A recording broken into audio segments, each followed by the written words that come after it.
This segment of the Bass Kayak and Beers podcast is supported in part by Douglas Outdoors, serious rods for serious anglers. Go to douglasoutdoors.com and check out their new lineup of Era rods that retail under $100. Norsk Lithium, the lithium battery that you need is just a click away. Go to norsklithium.com and check out some of the lightest lithium batteries in the market with the best warranty in the business. Mariner Sales. Located in the heart of the DFW Metroplex, Mariner Sales has the largest inventory of kayak and kayak accessories in North Texas. You can also shop online at marinersales.com.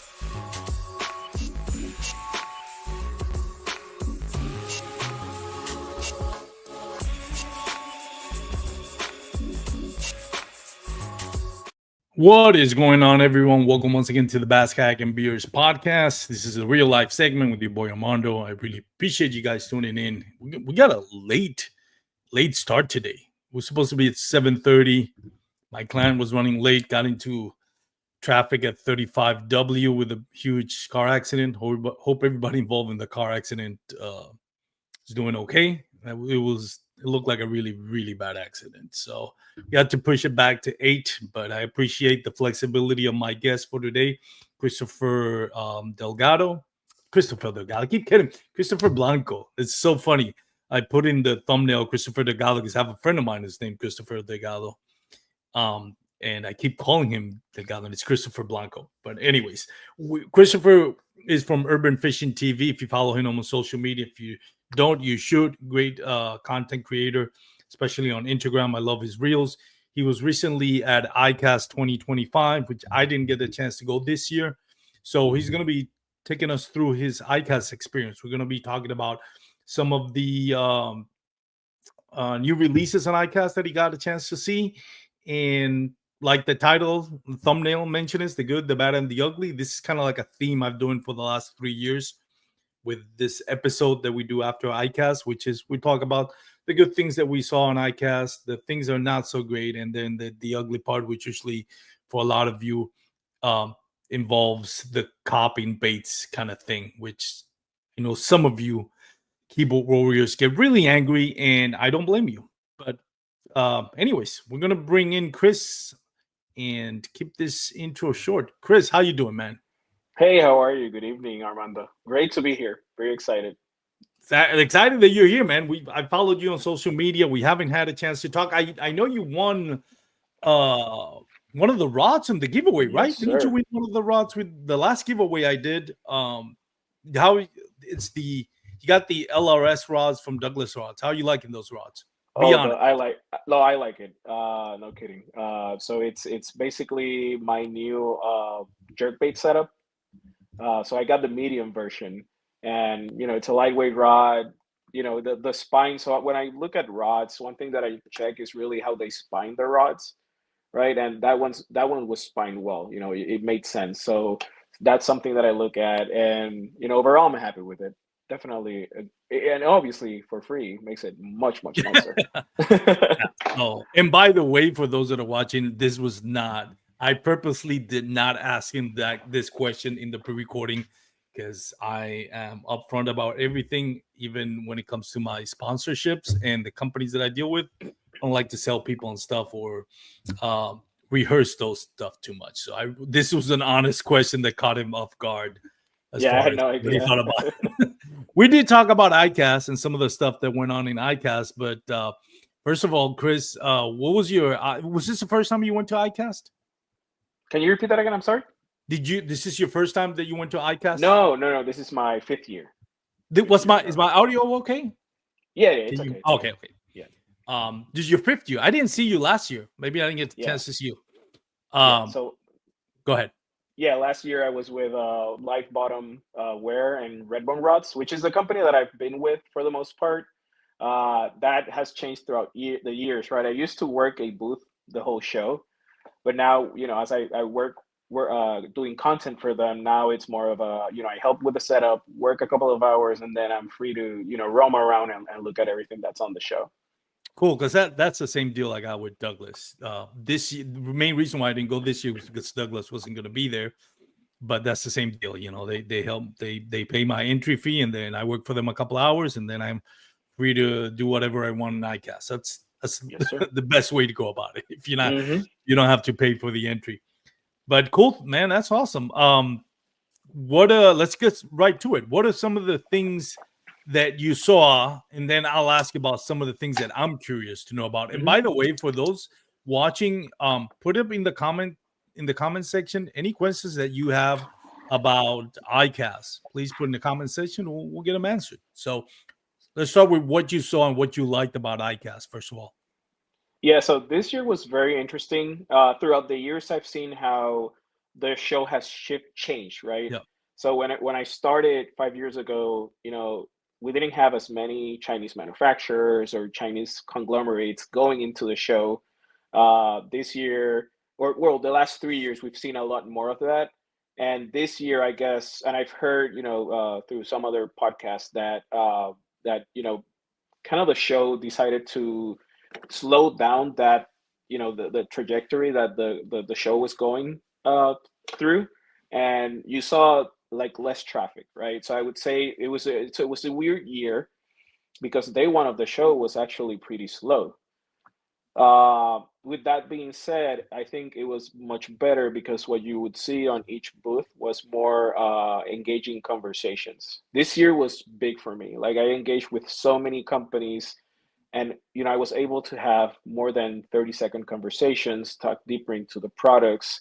So I did see that. Well, and I know most of the topics now is should ICAS be open to the public, and we'll get into that later, but it's probably based on the fact that we saw less foot traffic, but I don't think it was bad. It was a great show. um, and I think we saw a lot of innovation this year also, which is interesting. I Yeah. know it's maybe some people are saying that the kayak industry has gone like in a flat line where we're not seeing innovation. There's a point, right, where you can't really innovate too much. But I think this year we actually saw two products that were very different or somewhat different to what we usually see every year. So I like that a lot about the show. We saw innovation. We saw a lot of new products coming out. Even though our kayak footprint looked small, so if you take the map of the show and you look Mm. at all the booths, you're gonna say, wait, every year the kayak industry looks like it's shrinking on that show. But I think that wasn't really that was my first thought when I looked at the map, but when I was in the show, I saw it was quite different.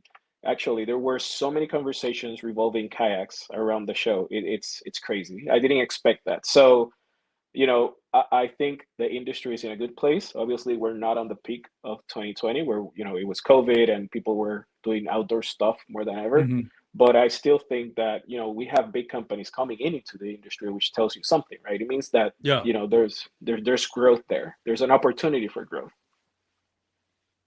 Yeah, that's awesome because that's a good point that you made. For it's one thing, the experience for my cast. Like if it's less crowded, as a content creator, of somebody that's going there like as a fanboy, like I go to ICAST and I feel like I'm Disney World, right? Like a little Hmm. kid in Disney. And less people means more enjoyment, but the business side of it is like, well, Yeah. companies that are paying the amount of money they're paying for the booth, they want traffic. They want it to be Hmm. crowded. Was have the festivities gone down this year? Because I know, I mean, every day they had like a happy hour. You get free Yeah. alcohol. And a lot of them, especially the companies that manufacture knives, would have like a huge tuna or something. Yep. They're showing off their cutting skills, Hmm. or their cutting products, and you would get like food and all that. It seemed really festive towards as you get later throughout the Hmm. day. Did it still have that effect this year? Yes. Yeah. So it happens every year. 4 p.m. is the happy hour Yeah. time. A couple of booths will open up, the beer, the drinking, and then you'll see live music around. This year, obviously, we didn't have pure fishing in the show, Oh, so Peter Fishing was in.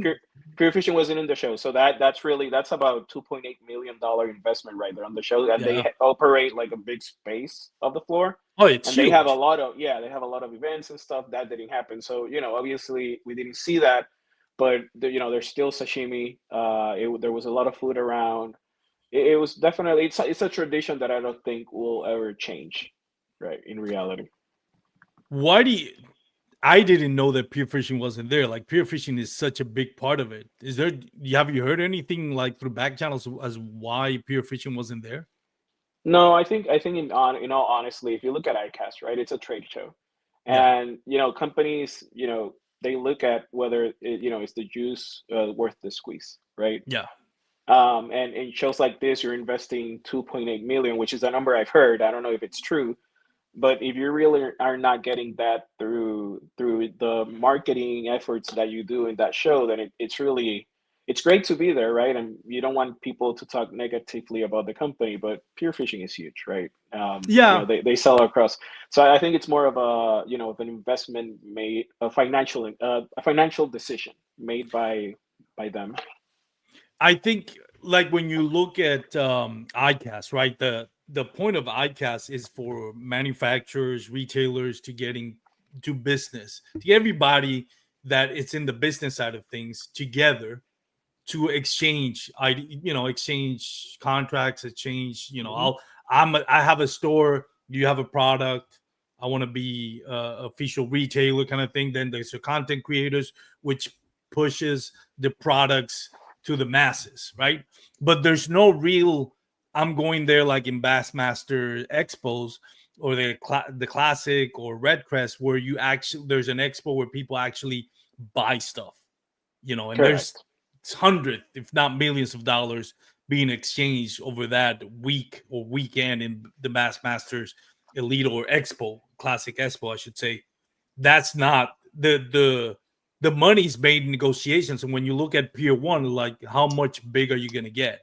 Like you don't Yeah. need ICAST for people to notice you. I feel like ICAST works a lot with smaller companies that want to get more dealers. I know with Douglas rods, every time they would go, they would get five more official retailers that would Hmm. sell their rods. So for them, it's huge. But yeah, I can understand why Pier One Fishing. I mean, it's a big corporation now. It's like it's pretty much, what else can you grow out of it? What else can you gonna take out of Correct. ICAST where everybody knows who you are? But that's interesting. Anything of the products that you saw? You talked about the innovation in kayak fishing. What products over there you saw about kayak fishing that you feel are innovative we haven't seen on the kayak fishing side before? That well, I think so, and I'm gonna talk about it might be I might get some back and forth on this one because I truly feel that the Garmin Force Current, it's a very innovative product. Yeah, I tested it, I saw it. Every time I went to the booth, I heard of something else that that thing could do, right? So that for me shows a lot of uh, like I would say like engineering built into that product, a lot of testing, a lot of ideas, maybe too much, right? Because I think that at the end, that could be the thing that hurts them the most. But, we're talking about that this product has an MOB switch. It has a controller that's adaptive, which means that you can actually move the controller and that will move the motor. The controller floats. They have wireless pedals. They have you could actually do anchor lock with your feet instead of using the control.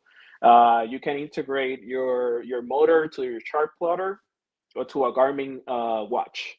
So there's a lot of things that happened or that when they built that motor.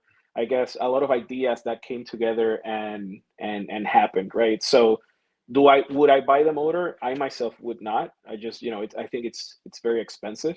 But again, I'm talking about innovation exclusively, and I think that was very innovative for me. one thing that liked about, from what I've seen, I haven't seen the Garmin motor. I wasn't in ICAST. But what I thought was interesting, you see a lot of companies now, they do the same thing. It's like, well, we got first generation product, right? And they already have the technology for the next 4 or 5 years. They just like, next year we're gonna release it with something different. And next year and 2 years from that, something different. And then that gets people to come and buy the new one. Hmm. And I feel like from what I've seen, it's like I don't know what the next version is going to be. I don't know if next year they're going to say, "Hey, we added this," but there's a lot of stuff in that Garmin that is I think at some point overwhelming when you It talk is. It about is. all the stuff that you can do with the foot control pedals, as far as doing the anchor lock, the remote control where you switch it to one side to the other, that moves the motor. I think it's so innovative to a point where it's detrimental I in the agree. fact that it's too much. Like when you do, it's going to be such a huge part of your kayak fishing experience that it almost takes over. Now I have to watch where the controller, if it's on my left, on Hmm. my right. I have the foot pedal. Like when I think of a motor is point A to point B, like on my and I'm not sponsored by them. I just that's one I chose. But like NK180 Pro, to me it's point A to point B. And once Hmm. I'm in my spot, I just my foot pedaling and I and to position my boat where I can get the optimized in casting. For those that use them in Coda, spot lock with the motor on the front, it's just spot lock and that's it. But what are your thoughts on that? Do you feel like it's too much as a kayak angler to kind of deal with one product that just to get you point A to point B? No, yeah. For sake of transparency, I work with Newport vessels. I'm part of their pro team, but I what I, appreciate the transparency, by the yeah, way. No. yeah. So I definitely, and I do run a NK180 Pro, but you know, the motor itself is overwhelming. And if you look at my video on the like when I did the underwater testing, I ended up saying, it's very overwhelming. For me, it's more of I appreciate the fact that they went all out and they added innovation into a industry that looked like it was, flatting out, where we had no innovation. But again, it's not meant for everyone. I think it has a very particular niche. It's meant for people that don't mind adding a little bit more, well, not a little, but more complexity into their fishing day. Could be for serious tournament anglers, could be for people that, can adapt very easily to that sort of stuff. And I think that's probably what's going to hurt the motor at the end, right? It's just maybe it's too much, and it's definitely, from my experience, 100% overwhelming. But the product itself, there's nothing in the market like it. Oh, it's Garmin. Yeah. It's quality from if you, I mean, everything felt like very well built quality. So I have to be honest, right? That product itself, from a product perspective, looked great. It's just, again, it's a very niche product in my opinion. Yeah, no, I don't even question the fact, the quality aspect, because it's Garmin. Whether you like Hmm. Lowrance or Minn Kota or Humminbirds, Garmin is just it's up there with one of the best as far as quality goes and reliability. So we don't even question that. But that's interesting. So I know the prices goes the top price if you have the pedal drive or steering. um how much is it and how much is it without it? Because you can't, that's an optional thing, Yeah. right? If I'm I'm not not sure about the mistaken. pet. Yeah, so I actually did on my notes here. I have a list of the pricing. I could not find the price of the pedals by the time we were, the show started. But the motor itself is 29, so 200, 999, So if 2900. quick quick question, if you don't buy the foot steering or foot pedal, how will you manage it with the control, right? With That's the the only control. other way. Yeah. That's the only option you have, right? Or Right. or you could use your watch. So you can Your chart watch, oh, plotter. the Garmin Yeah. So the chart, yeah. Garmin watch. Yeah. Okay. There you go, Heath. Jack Tribe. Hey, what's up, brother? So 3500 with the pedals. All right, interesting. Yeah, I With the would say pedals. honestly, if I buy it, I would buy the pedals. They do have a learning curve. I don't think it's a steep learning curve, but Yeah, it's it getting just used to it. Yeah. it's getting used to it. But they have a lot of things. There's so many features on those pedals that I think if I made the purchase, I would do it with both. One thing that I did saw on social media, a lot of people were commenting about, well, the foot pedal or foot steering, is wireless, and Hmm. there was some not complaints, but like people worrying, which I understand. But it's like, well, are you gonna make the same? You have the same worries when you talk about in Coda, where it's pretty much they're all the same thing except for maybe um uh Newport and Torquedo, right? But the rest that are especially motors that you're going to put in the front of your kayak, they're all wireless steering pretty much. So I don't think that's a fair criticism because just because the foot steering or pedals is wireless, well, all the other ones are wireless. Old Town motors are wireless, on the Sportsman. Do Well, but you there's a feel yeah, I'm sorry. Go ahead. no? What I was going to ask you and is when you tested it, was there any point where you saw like a lag in the response? No, it's interesting because I felt lag on the controller unit. There was a second lag, at least a fraction of a second, but there was definitely a lag on the controller, but not on the pedals. The pedals reacted very fast. Now, keep in mind, we're talking about wireless connection from one unit to the other, right? When it comes to the pedals, they're not. I don't think they're GPS, integrated, right? When you talk about the motor, bow mounted motors, what happens is you lose connection, GPS connection, and that's when you have that issue where they pull you out of the kayak or they move to the other side. I don't Mhm. think that happens with the Garmin, but that's a good question because definitely the controller could have been that the battery was, it's been used for the day. Maybe there was the battery was already getting low, but there was a little bit of lag there compared to the pedals. The pedals reacted perfectly. The other, not again, not complaint, but what I've heard from people on social media was, for example, on the NK on the Newports, if you hit something, that motor just pops up. Hmm. From what I understand, the Garmin is fixed. Like if you hit something, if you hit it hard, Yeah. something could break, and that something could be the hull of your kayak. What is your thoughts on that from what you saw on live on the water testing? Yeah, so we couldn't really find structure on the water testing to put Yeah, of that course. to the test. So what I'm They gonna didn't use let you is ram it into something. I wish so, but we couldn't. Now, with that being said, so there was no pulley system, but when we tethered that motor up, it was you could feel that there a lot of weight, right? We don't have a pulley system, which is gonna make it lighter, but it didn't seem like it would react like a NK where you hit it and it will automatically go up. I guess there's a little bit more force to it. It does have some movement though. I'm 100. I can 100% tell you that there is.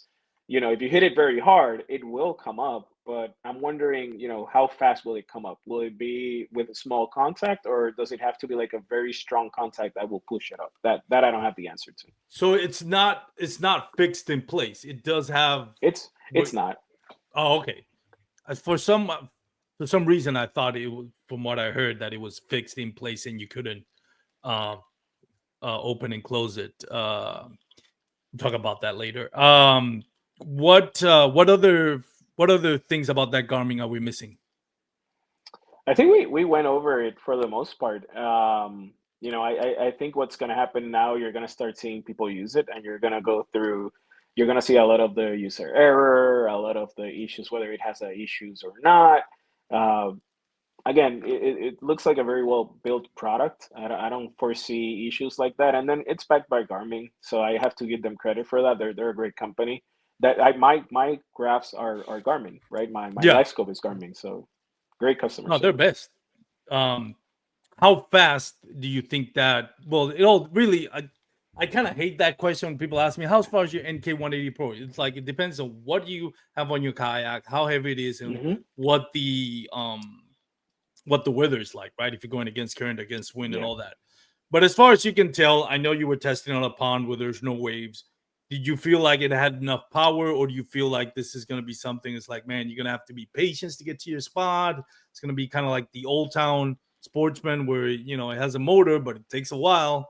What are your thoughts on that? It's definitely slower. It's a 50-pound thrust and a 24-volt battery.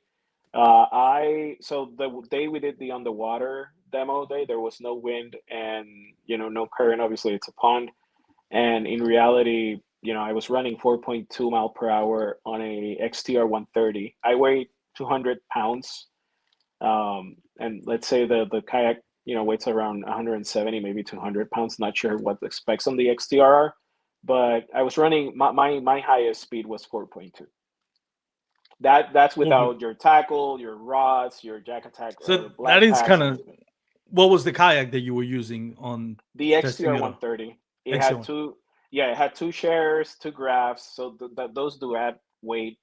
But there's definitely, when you look at speed, the NK and Torpedoes are gonna be Yeah. faster. Yeah, 4.2 is kind of slow. I mean, it's not. You think, like for example, on the AK 180 Pro on my kayak, I'm able to go like 5.5 mile per hour. On you would you wouldn't think 1 mile per hour would make that different, but really does. On when your max mile per hour is mph is 5, going down Mhm. to 4 does feel like a big difference. As far as getting to your spots and all that, but it's interesting. What other things that you saw from kayak fishing? Moving on, did you like? I know somebody asked about the The flex flux jet. I jet. think It's the flux jet, flux jet, right? flux jet. So yeah, that's gonna be the first electric jet propelled kayak in the industry. There's others, right? It's not, but this one, I believe, it's the first electric powered, and it's also a dedicated fishing vessel compared to the other products that are already on the market. So we did stop by the. I wish they had it on the water. At least I didn't see it on the water. I didn't know they were gonna actually have that kayak over there, but I didn't see anyone using it. I haven't seen any videos, so I'm assuming they did not have it on demo day. Um, but it's a very interesting proposition.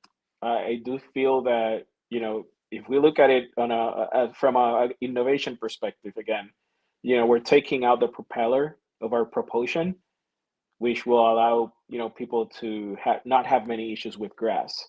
I don't know how it will run on very shallow water, because obviously there's sand, there's other things in the bottom of the water that could have an impact on it. But from a the proposition looks great. The kayak itself, it's a very simple kayak, an open deck, which I appreciate. It has integrated lights, integrated connectors, so that's also nice. But it's a very simple kayak with a very cool feature, which is that jet. Yeah, I think the highlight was it. There's kayaks like the Hobies, your PAs. Their hole in the kayak is their selling point.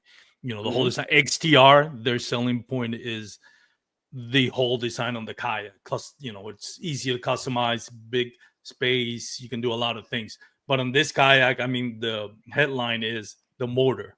Like Hmm. the kayak hull and design kind of becomes an afterthought.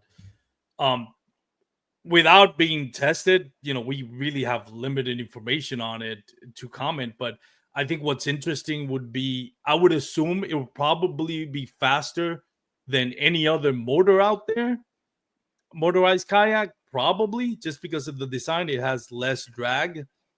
But at the same time, it's gonna be a point A to point B kayak when it comes to fishing. And that's the interesting part about it, because when you're fishing, when you think about a Minn Kota or the new Garmin or the NK 180, you put it on a kayak with has like a pedal drive, right? Whether it's the Outback, the PA, any native kayaks, any pedal kayaks, right? You get to point A to point B, and then you use your pedals to position yourself.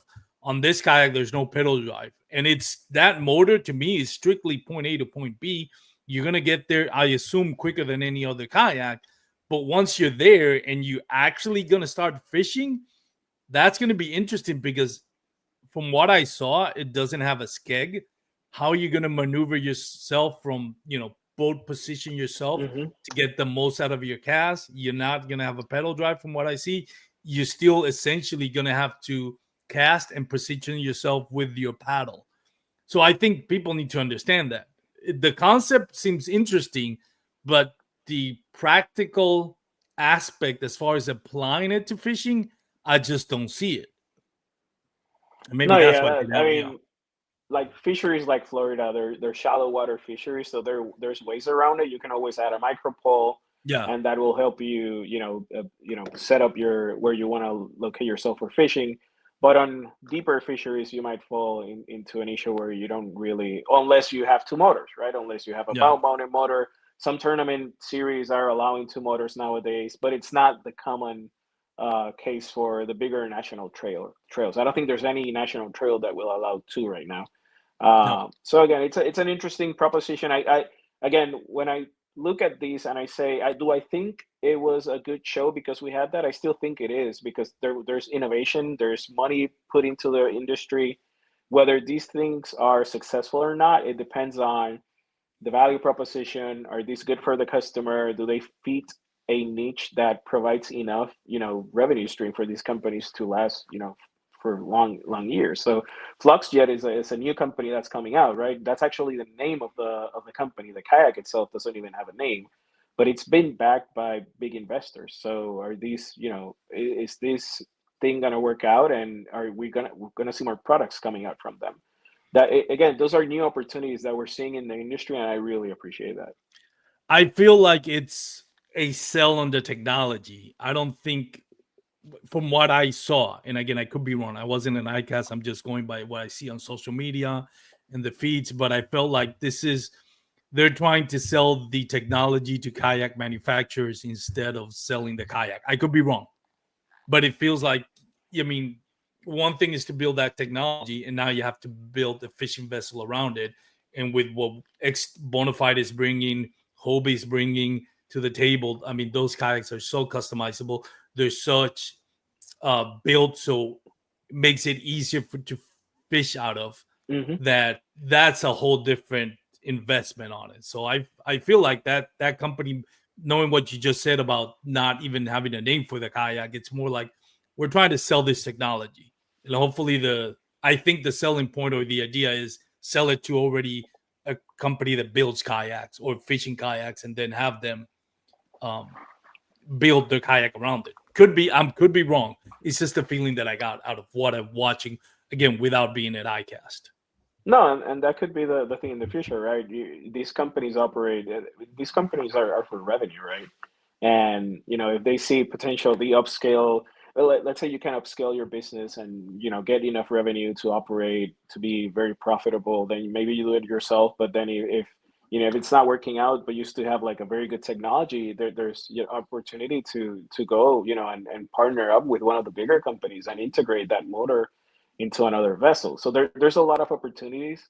The only thing is, if you look at the kayak scene, right, and you look at all these manufacturers, most of them have very well built motor systems, or they have a kayak that works around the motors that we have right now. So it's not easy to make a new mold and put it out in production. I would think that if we see something like that, it wouldn't be in the near future. It would be in the very long future, because there's a lot of of engineering behind something like that. Yeah, it's interesting.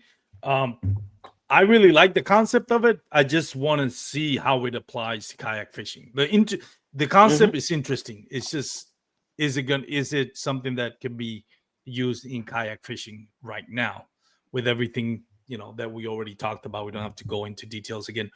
What other products that you saw that you were like, all right, this is pretty cool, whether it's kayak fishing or moving on Yeah, from yeah. non-kayak brands?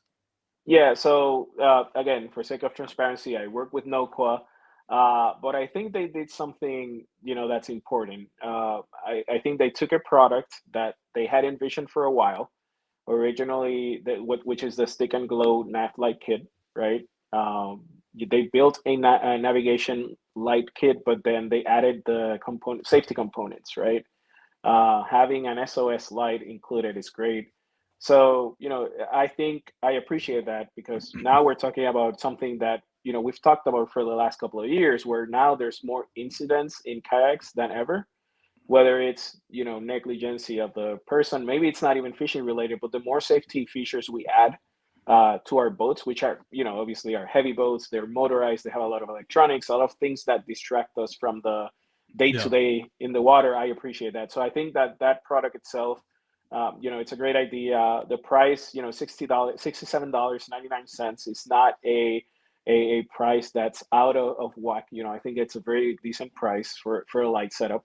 The only thing, it's meant to be used with their proprietary batteries, which I'm okay with that, because again, Nokia is a small company. They have great customer service, and those batteries, they work very well. I run two of them, have had no issues with them. So I really appreciated that. And I, again, very simple, but it has an importance, a very important thing or added feature, which is that safety Yeah. lights, the SOS. I know that the safety thing kind of gets pushed to the side, but it's for kayak fishing. It's really important to be visible out there. I mean, that cannot be understated. One of the things that I noticed about ICAST, we talked about the good, the bad, anything that you saw that I remember a few years ago. I keep bringing this up every year, but I thought it was hilarious. I remember the Trident that came up a few years ago. You remember that one? I Anything don't, I on don't. that? It was literally like a trident, but anyways, it was like you put it was paddles for your feet. It wasn't pedals. Oh, You literally okay. had a paddle and you put your feet and you paddle with your feet. It was interesting, but anything in that level that you saw that you like, this is that you either saw this is either stupid or I don't see the purpose for this. Not really. This year, I mean, there's so many boosts. You're always prone to miss one or Yeah, two. But I didn't see anything that I thought was weird or out of place. We could go into some of the things that for me didn't make sense personally. Like we had a ton of fuzzy baits, right? I think there were six or yeah, seven it's booths that had crazy. fuzzy baits. The boba ruler. I don't understand it. It looks beautiful. I don't understand it. I don't even know, why they came What do with you it. understand? What is it that you don't understand about it? Yeah, and it's not meant to create. The Club is a great company, right? Yeah, it And is. I It is. appreciate that they're trying to get into the kayak industry with something that's more specific to the industry. But the thing is, we have so many great products out there. Catch is really, in the forefront of measuring devices. Then we have Jack Attack with their measuring device, and Boba is trying to make that play into the industry, which is great. But I grabbed the board, and the first thing that I said was, oh wow, this is not wide enough. It's just not wide enough in my opinion, right? So the argument they're making is, hey, the reason we made it like this is because this is meant to calm the fish. The wider boards don't work differently, but I don't know the science behind it. I don't want Yeah, somebody telling me. You can tell me whatever you want, but if I don't see the science behind it, I don't know if it's really accurate, what was right? the explanation on why it I would didn't calm get the an fish more? explanation. Not really. I didn't get an explanation on that. But one thing that happens in the fishing industry, people like to use nice words, Yeah, and to gravitate to make people buy their product. And I think this one, and I could be wrong. Again, this is personal opinion, guys. Nobody, Armando, the podcast, nobody knows about this. This is just my personal opinion. I think the ruler, I'm actually, just for so I work for a company on the marketing department, right? I do business analytics for them. And when we look at product marketing and we look at how we develop our products, the first thing is, we look at, how it fits the niche that we're trying to get into, and how it compares to the others, right? So it's not as lightweight as the others, it's not as wide as the others. So there's many things is that it are. is it cheaper? It's not. It's actually $100 A for hundred 100 dollars. for 28 inches, right? So 28 inches, $100, but then a catch 40 incher would be $100, which is, it's almost twice the size, right? So again, it's about, I some products, don't make sense to me, and I think that's one of them. Again, I appreciate Buba for coming into the industry, but I think they did not do a great job at launching this product. That's my opinion. I did not know that they were they first of all that they were releasing a measuring board. I do appreciate, and I've said this on the podcast plenty of times. I love Catchboard, and Duke's an amazing person, and I hope that success for Catchboard because one of the OGs, right?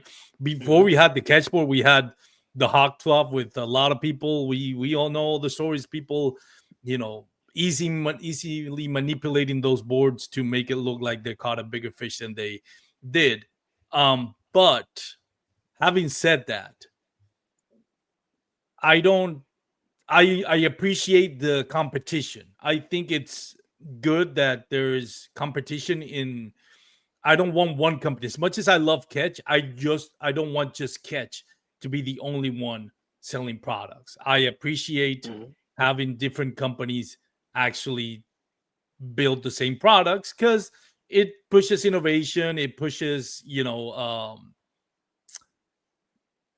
innovations, and sometimes it lower the price. But to sell a 20-inch board for $100, I 28, don't 28, 28 inches, right? 28. Yeah, And how much does it cost? 99.99. Yeah, I don't get that.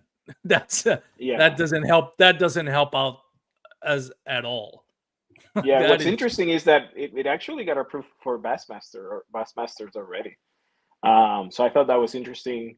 Obviously, it's Bassmaster, and this is a big company also. So I would assume, and then it's a well built board, right?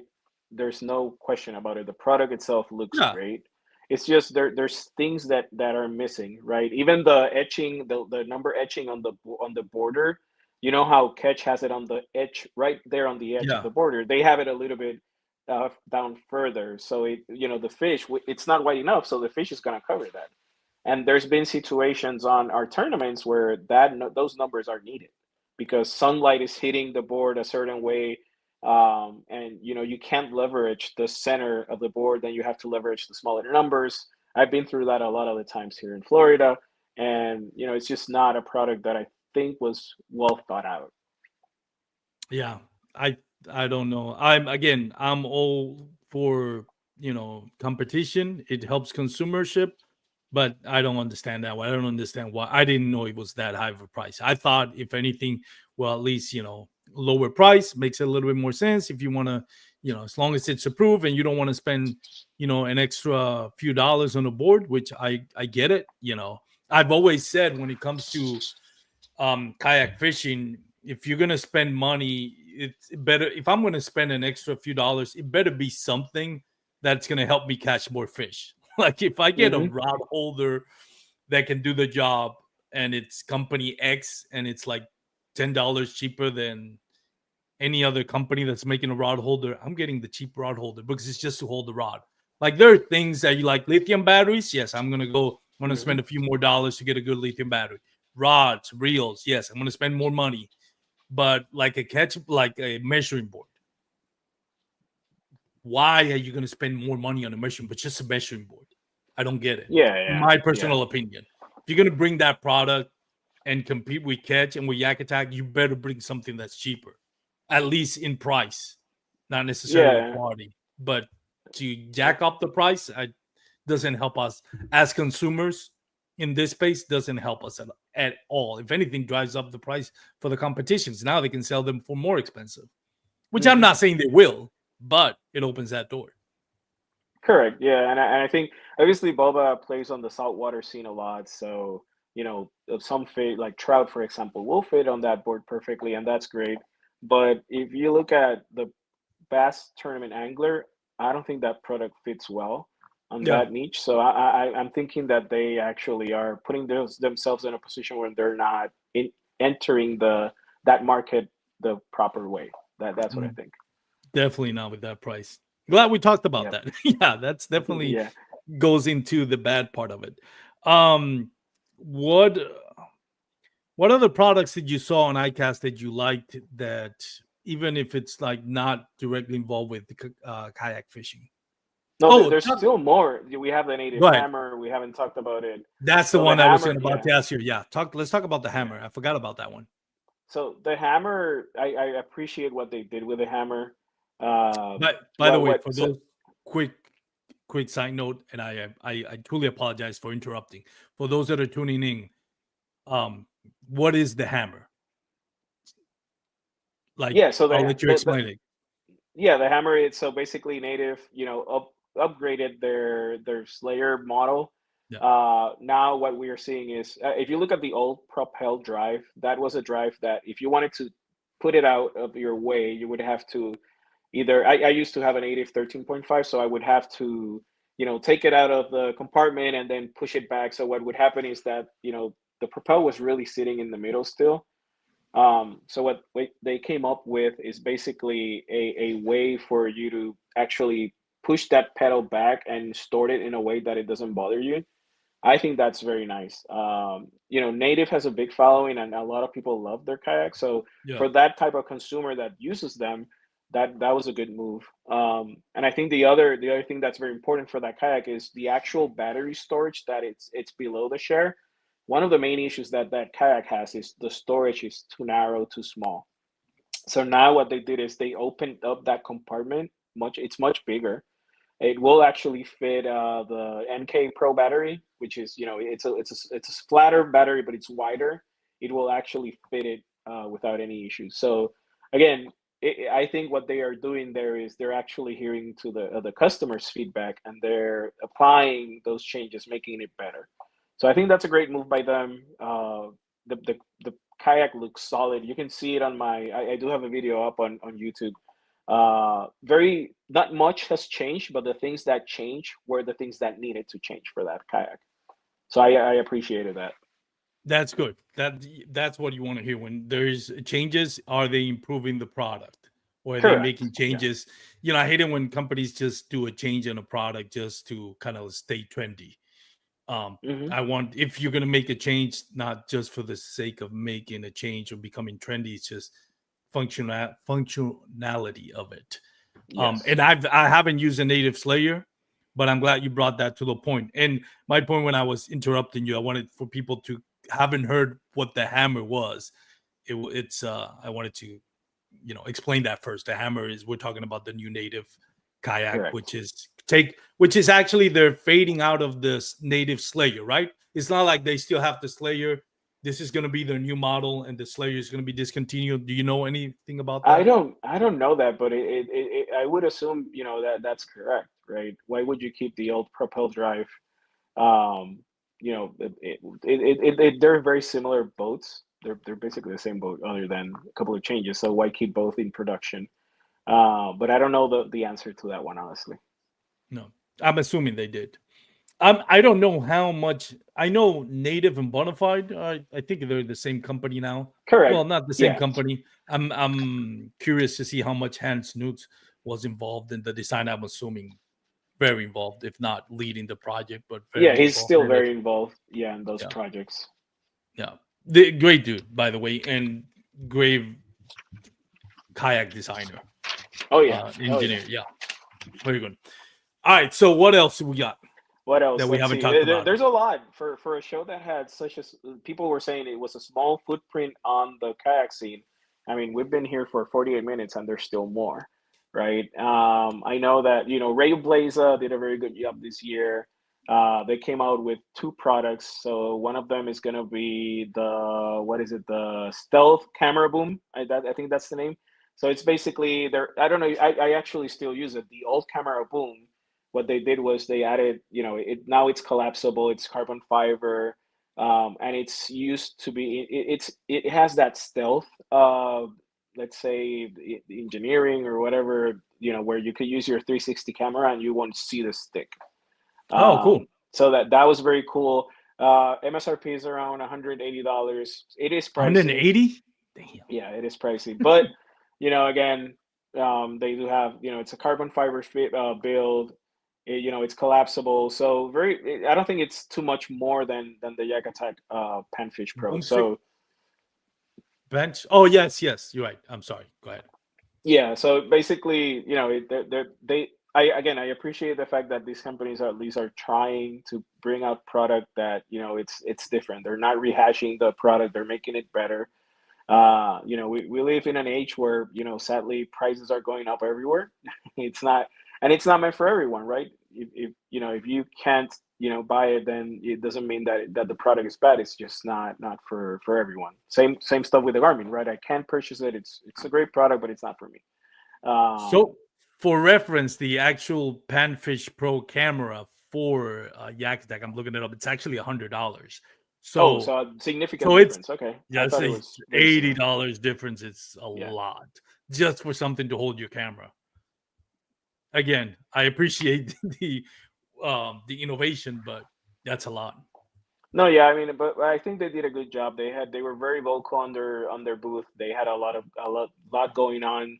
Again, very. I actually it was interesting because they had. I think it was the most eco-friendly booth at the show. It was all carton. It was like a hex build, and everything was cardboard. I'm sorry. So that Oh, was very interesting. cool, which makes the breakup very fast for the end of the show. They also are coming out, and I don't know too much information about this one, but they are coming out with a tactical. I have the name here. Wait. Tactical track. So it's basically similar to a captain's bridge. You're gonna have your track, so you can put your graphs, you can put your cameras, etc. I don't know the price point of that one, but it is a very cool product. You can go to Instagram, and I do have a video on there, and I'll have some videos of them in YouTube, hopefully this week. But again, more companies are out there. They're building products for us. I'd rather have more options than less Yeah. options. And Oh and, no, and for sure. yeah, regardless of price, you said it right. So Jack Attack has the Panfish Pro at 100. These guys have the Stealth Boom at 180. Similar products with some different nuances here and there. If somebody's willing to pay the price for that product, it's a well-built product. That's all I can say, right? So $180, I know it's not for everyone, but it's still a very well-built product. And the fact that it's out there, gives me the more choices, which I appreciate. Yeah, and that's what we want. We want as consumers in the kayak fishing space, we want more and more companies to Hmm. get involved in doing this. That means the sport is growing. That means, you know, if people lose interest in kayak fishing, innovation goes down. Yep. Companies start producing products for kayak fishing, and then slowly the kind of sports kind of fades away. The more companies get involved, the easier it is for people to get on a kayak. The more the sport is going to grow. So we want innovations. At the same time, we're going to be honest. If something is $80 more expensive, you can buy it.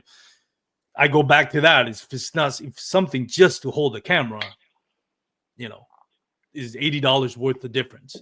Yeah, and Again, that's where you make for your some choice. people, Yeah. the $80 may make a difference because they need the camera to be exactly at positioned this way. Maybe that's the only camera mount that's going to do it. It all depends. To each their own, I guess.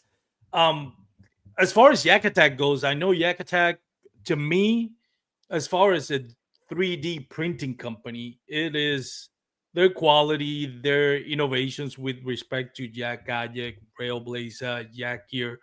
I mean, I always feel like Yak Attack is just a little bit step above as far as engineering and innovations in the product. They have so many stuff on their website, and I do feel like they are always looking for what's the next and how they can Hmm. make it easier to mount or accessorize your kayak, and I appreciate that. um I don't want to. I know somebody asked about the controversies between the no batteries and all that. I don't know anything about it. I'm not gonna comment on it because it's not in my lane. If I had more information, and when be out at some point I will have, and maybe I'll talk about it. But because I don't know exactly what's going on with that, I'm not gonna mention it. But I want I'll to make a make. comment. I'll make a comment, and I wasn't gonna do it, but I'll make it because my You boyfriend sure? did. Yeah. I'll make it. You take. But Go again, ahead. it very transparent here. I work with Noqua. I know them personally. Heidi, Billy, and Bill are great people. Uh, Jack Attack people are also awesome. From my personal, relationships with them have been great. I don't understand, the all the intricacies of the issue that's going on with the batteries. What I can tell you though is, you know, if you look at Noqua as a company, right? It's a very small company. The Mhm. customer service you get it from the owners. These people have dedicated their life, or into these products. They're very well built. They have great customer service. So that's something that people like, and I think that that's why the company has been successful. And then you on the other side, you have Jack Attack, which is in the forefront of engineering, of development for kayak products. But things change, right? Jack Attack is now part of bought out by capital investment company. So we're gonna see changes on that brand. Still a great company, still gonna be And there's an interview out there with Heath from Jack Tribe. He had an interview, which is a very good interview. They talked about what is Jack Attack, what they make, what are they making in the future, etc., and the reasons they're expanding their product lines. But again, it's the consumer has to look at both companies and decide what's the best choice for them. All I Mhm. can say is that I can't really, I'm not going to criticize one company or the other. I think Noqua, the company, the owners are great people, and I stand by their products. But I also use Jack Attack. I mean, I would say 50% of my kayak is Jack Attack, and another Mhm. portion of it is Real Blazer, right? So it's not about getting married with a particular company. It's about looking Yeah. at the choices that you have, and see where you can get the best options for yourself. Yeah, and to that point, what I wanted to mention is, like it said, it used to be like, so Yak Attack used to be a 3D company exclusively, right? They would print out 3D products, and obviously, like we mentioned, talked about, they got bought out. Now it's part of a bigger company, and they're expanding. And I think people need to understand that, because it's not the same Yak Attack company and that's not a criticism. I'm not saying that's a bad thing. That could be a great thing, but they are expanding into territory that is not necessarily, has nothing to do with 3D printing. And my comment to people that are watching or listening as a consumer, when I see Yak Attack making a power box, let me let me give you my advice and my point of view. I would not buy a battery out of a company that sells 3D print accessories. The reason for that is, like, who's the company that's making the batteries? Because that is batteries, lithium batteries are very, that's a very sensitive subject, in the sense that you see a lot of batteries now that are selling for like $200, and they say, well, 20, 24 volt, 50 amp, 100 amp. What I've learned from being associated with Norsk Lithium is, a lot of these companies, what they do is they buy recycled lithium. For example, when you buy a new iPhone or Android, a lot of these companies out there, bring us our phone, bring us your phone, we'll buy it back. The reason why they're buying it back is they want the lithium components for the battery. Those get recycled.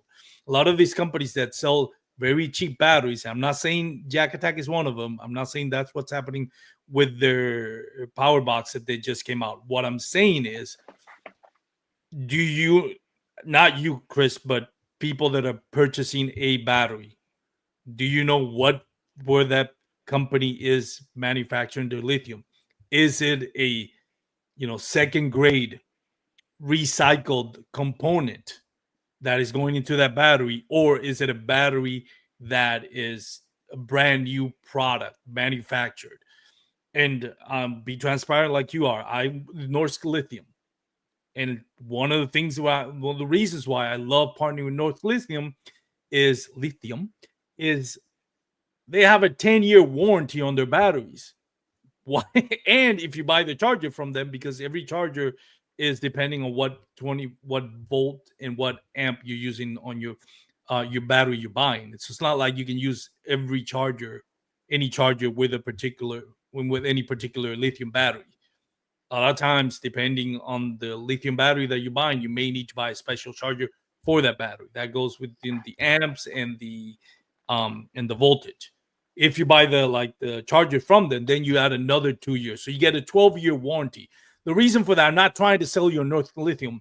I'm trying to tell you, for those that are watching and listening, you have to understand, when you're buying the battery, you're already spending $2,000 or $3,000, whether it's on a forward-facing sonar technology or a motor for your kayak. The last thing you want to do is cheap out on a $200 battery, which is not going to last you 3 or 4 years, and then you're out of warranty. So my point is, if you're going to buy a power bank, a lithium battery for any of your electronics, motors, forward-facing sonar, all that, get a company that's going to give you the warranty. That's how you do your research. If that warranty is more than 5 years, then it's a good bet that they stand by their lithium product. If it's less than that, you have to be careful, and you have to understand, when you're buying a third party power bank or battery from a company that doesn't make batteries, You don't know who's selling that battery to and what are the components of that battery. That's just my point on Hmm. it. And especially now that they're not involved with Nokia, which is all right. That's a very respectable company that is specifically makes or manufactures lithium batteries. You know what you're getting with that product. But if it's not that anymore, and now this is Yakutag is part of a bigger company, and that applies to their new motor that just came out. It says Yakutag. Yakutag didn't build that motor. And again, I'm not criticizing Yakutag. I'm a huge fan of Yakutag as far as 3D printing and accessories. But for those that are, my show is for you guys that are watching and listening. You have to understand this is not products built by them. This is third party, and a lot of times it's in case of the motor, it's sometimes bought companies that got bought out and then their technology was sold at assets, and now a third company from China maybe buys that technology and now manufactures this, which a sticker is slapped on, and now it's this brand, which is not the brand that builds it. That's just educational. Again, I'm not saying any of the products that Yakatak is branching to are cheap or not worth it. I'm just saying you have to understand as a consumer what you're buying. That's all the point that I wanted to make on that. Yeah, well, the one thing that I had is, I went on a it's tangent. I know. I'm sorry. no, that's fine. It's a lot of companies make you think that their product is built somewhere when it's not. Yeah. At least they're coming out front and saying, "Hey, this is not built by us." That Yeah. so I appreciate that. The first thing they said was, "We're outsourcing a lot of our products now that are not 3D printed in house," right?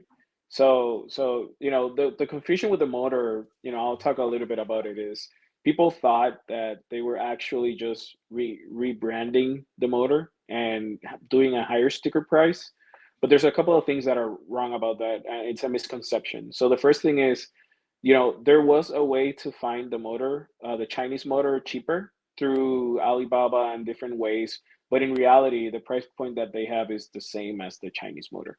And then the other is that it's actually a joint venture between both companies. So Luther, was it Luther? I'm not sure. The CEO, actually, not Luther, came out. They did a couple of reels on Instagram and YouTube Shorts where they're talking about the product and the fact that they're partnering together. So, I got to give them credit for that. They've been open when they say they're outsourcing some of their products, like their new tool line is not going to be made in house. It's not going to be made in the USA. Um, but I do understand your point, right? It's about quality, right? But with quality and built in the USA, we're talking about a bigger sticker price. And the issue right now is that the industry itself as a whole might be outpricing the customer, right? Because, and I'm not saying individually, Mhm. it's about how you add everything up, right? It's not kayak only, it's kayak motor, batteries, rods, accessories, and safety measures, etc. So there's a point where the customer could feel priced out. And I've been Mhm. part of that before, and I've had to go out and say, well, I can't buy USA made because I just can't afford it right now, and I go Mhm. and choose a different option. So it's just the world we live in. And definitely the kayak industry sees it. And there's good options out there. I work with Lead Time also. So Lead Time is a Chinese based company. I haven't had issues with their batteries. But again, I understand. The Koto Lithium, a big name. They're probably the biggest USA battery company I can think of. But again, the sticker price is just higher, and it's not meant for me. So it's we get a little bit of everything. What I Yeah. truly appreciate is the fact that we have the options, right? It would be Exactly. worse if we only had one option, and we're pricing out everyone that doesn't have the ability. In reality, we have cheap kayaks that are out there that are good options. There's cheaper brands that are still very well built. We have the higher, the mid section and the higher tier options. So we have a little bit of everything in the industry, and that's great. Yeah, and that's a good point you make. Sometimes you want to get the best bang for your buck, and the noble idea is to buy something US made. But if it comes between paying the bills and buying a product, and you can't afford that product, and the only way to get it is you know uh, built internationally, then it is what it is. We all want to we would all wish that everything was US made just because we live here. But there's nothing wrong with, hey, I can't afford that, I'm going to go to the Hmm. next brand over which I can afford, until I can afford whatever I can upgrade to. If you're happy with that product and continue with that product, continue with that product. That's a good point you're making, because I think it's important to understand that, hey, we sometimes you are able to spend a little bit more, but sometimes we a lot of us have, not me personally, but I know a lot of guys that go out there and fish tournaments. They have families, they have to use their POs, personal days off, to make it to a tournament. um and there's a lot of expenses to it, and sometimes you have to compromise when it comes to Hmm. what you can buy and cannot buy. Correct. So great stuff, man. Chris, I've had you for over an hour. Is there anything else? I don't want to take too much of your time, but is there anything else that you wanted to talk about as far as what you saw on kayak, on ICAST, that you liked, that you feel like we haven't talked enough about or haven't mentioned? No, I mean a lot of stuff was, like lures, for example. There was a lot of lure companies this year, a lot of different things. Spro had their chats. They actually did three chats on one. That was crazy, crazy cool. A lot of you're seeing. I think this is a year that I've seen the most swim baits out, like hard swim baits. So glide baits, wake baits, etc., which is great because those are, that's what I did it for a year where I dedicated my time on swim baits, and I caught two 9 pounders that year, a ton of eights and sevens. So it's a cool thing to do, and it's fun. I appreciate that it's out there. The fussy baits, I'm gonna try them out. So I actually have a couple of samples. I've been using the Yamatanuki by Yamamoto, but they have the fuzzy version. I've caught fish on that already. That's fun. Um, and again, it's the show is evolving, but I'm still glad that there was a lot of presence in the kayak industry. And I'm telling you, I heard every time I walk up, I would hear a conversation related to kayak every now and then, and that made me happy because we were being acknowledged by bigger companies, even though they didn't have product out there. Whenever I said I was, my content was kayak dedicated, they got very excited because they felt that that was a industry that doesn't, you don't hear too much of, like on the bigger picture, right, on the Mhm. bigger tournaments, etc. So that was very happy about that. I think the future for the show is might be different sooner. Now you have more people advocating to open the show to for people instead of just industry person. They want to open it to the public, maybe 1 or 2 days. So I'm pretty sure that the ICAST group is gonna take that feedback, and What do you we think might see about that? changes. Um, I think it's gonna be very hard. It's a trade show, so a lot of the things that are there are prototypes. They're not meant to be sold.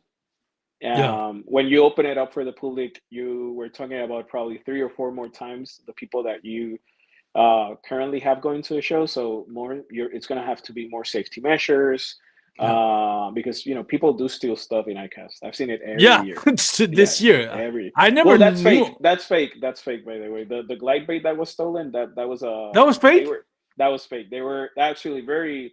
I hate that because they did that That's a, to. what is it, a publicity stunt? It's a publicity stunt, and it Ah, wasn't. It was stupid. awful. That's That was stupid. very stupid. I Um, I hope they thought well about what they did, because that's stupid. I that was they put stupid. Didn't they put like footage of a guy stealing and Yeah, everything? but it was fake. It He was was a friend fake. of. Yeah, I've lost respect whoever did that marketing. I I did the honestly, same. I think it was that more is of the the guy, stupidest like thing. the owner of the lure, but I don't know. It was a bad decision. I have to actually, if you look at the comments, because there's a couple of videos, and there's one point where the person that steals it supposedly, like, he comments on the reel and makes fun of it, and that's where everybody started saying, "Oh wait, is that fake?" Okay. That But is I've so I've seen stupid. stuff happen in ICAST where they steal stuff, right? So I never heard of opening it to anything. the public, does bring that complexity into the show. So maybe it becomes a show where it's open to the public one day, and these companies are allowed to sell to them. But it's also hard because these people are just bringing 1 or 2 packs of each lure, 1 or 2 items of each product they want to Yeah. showcase. Not all of them are there to sell stuff. So I think a lot has to change with the logistics of the show for that to happen. I don't mind that it happens because I wish everybody had a chance to look at ICAST, and it's such a awesome experience. Every year I go there, to me that's my Disney trip every year. Yeah, I feel same like here. I'm on Disney. I love it. I walk miles and miles over the week and talk, lose my voice. I just love it. How do your So I wish feet feel after? Like the first time I went, I did the whole days. Dude, I couldn't stand. My feet were thi- killing me. this year I did something very stupid. So my idea coming to the show was to do a every lure that I got on the show, I would fish with them for the next 3 days after the show and see how many fish I would catch. So my proposition to all of these lure companies was, hey, I'm going to be making content throughout the weekend. We're going to fish Lake Toho. We're going to fish, was it Lake Garcia and a pond, and we just want to try out the lures. So we got a ton of lures. We caught a ton of fish. But after the show, the Friday, I went out to the water at 12 or 1 p.m., stay out till 3 or 4, and then I fished Toho the next day and Garcia the other. So I got severely dehydrated to the point where I I bet. almost like I was peeing brown. Oh wow. Yeah, that's not good. Yeah. So it was. It's not. I mean, I'm 42 years old now, so I'm not doing that again. But the video is going to be cool because we catch fish with the lures that we got from the show, That's and cool. that's fun. Yeah, that's fun. Again, a lot of companies bringing out some things that are similar to others, some things that are new, some things that are interesting. I was very excited to test them out. Very cool. Awesome, man. Well, Chris, I've had you for more than an hour, and I really appreciate your time. So we're gonna end it here. But if you don't mind, stick around. We'll talk a little bit after we end the show. Yes, But sir. for those out there watching, oh, I'm sorry, Chris. I know you have some sponsors. Anybody you want to thank to helps you with your Yeah, channel? yeah, sure. Please take your time. Yeah, sure. So I mean, yes, some of you know I fish for New Canoe, so I'm part of the fishing team. Blake is an awesome person, very appreciative of the support he has given me and the Puerto Rico Fishing Federation. So I fish with a New Canoe. I love that kayak. So very excited about that, and how the future of that relationship evolves. I'm also, very happy with partners like NoQual, Lead Time, Newport. All these companies have given me the opportunity to use their products and talk about their products while at the same time creating a relationship, which I think is great. So I'm very excited about that. I'm working with different companies, soon to be named. We're establishing relationships, which is great. But again, that's just one thing or one aspect of what I do. What I love is fishing, regardless of the companies that are behind me or not. My passion is fishing. So, if you have the same passion, I encourage you to keep going, keep working hard on it, and eventually things will fall into place for you if you're looking into sponsorships or but relationships with companies, etc. The main thing I always say is like have fun fishing. Oh yeah, Then yeah, worry about having fun first. The rest will come. yes, So sir. awesome, Chris. Thank you so much, man. I really appreciate your time. No, I appreciate the invite. It's a great conversation. Yeah, I loved it.